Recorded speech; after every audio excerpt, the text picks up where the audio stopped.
விஜய் கேட்கிறாரு, ஒட்டுமொத்த மக்களுக்கும் நல்லது செய்யவா இல்லை நம்முடைய இஸ்லாமிய நண்பர்களுக்கும் தோழர்களுக்கும் எதிராக சதி செய்யவான்னு பிரதமர் மோடியை வந்து கேள்வி கேட்டிருக்காரு. விஜய்க்கு எழுதி கொடுத்தவர் கேட்டிருக்காரு. அதுக்கு பதில் சொல்றேன்.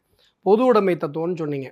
நீங்க வந்து அந்நிய நாட்டிலிருந்து எனக்கு வந்து பொது உடைமை நீங்க கற்றுக் கொடுக்க வேண்டிய அவசியம் இல்லை. உலகத்தினுடைய முதல் அரசை அமைத்த எங்களுக்கு, உலகத்தினுடைய முதல் அணையை கட்டி எங்களுக்கு, உலகத்தில் இருக்கிற அத்தனை உயிர்களும் சமம் என்று சொன்ன எங்களுக்கு நீ வந்து அரசியல் தத்துவத்தை சொல்லிக் கொடுக்காத.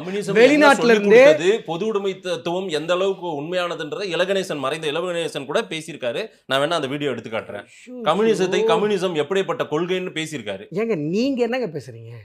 மாதேசிக்கு சொந்தமா அறிவு இருக்குல்ல, நீங்க என்ன சொல்றீங்க? நீங்களும் நான் தான் பேசிட்டு இருக்கோம். அங்க ரெஃபரன்ஸ் கூட்டு வரீங்க, இங்க ரெஃபரன்ஸ் கூட்டு வரீங்க, இல்லாத வீடியோவை காட்டுறேன்றீங்க. நான் கேட்குறேன், நீங்கள் என்னங்க உங்கள் அண்டர்ஸ்டாண்டிங்கு? உலகத்தினுடைய முதல் அணையை கட்டியவனுக்கு, உலகத்தினுடைய முதல் அரசை அமைத்தவனுக்கு, உலகத்தினுடைய முதல் விவசாயத்தை பண்ணவனுக்கு சார் அரசியல் தத்துவம்னா என்ன தெரியுமா சார்னு வெளிநாட்டுக்காரன் வந்து சொல்லிக் கொடுப்பானா? உலகத்தினுடைய முதல் அரசாங்கத்தை அமைத்தவனுக்கு, உலகத்தினுடைய முதல் படையை கட்டியவனுக்கு வெளிநாட்டுக்காரன் வந்து சொல்லிக் கொடுப்பானா? இவ்வளவுதான் பிஜேபி கேட்குற. அவங்க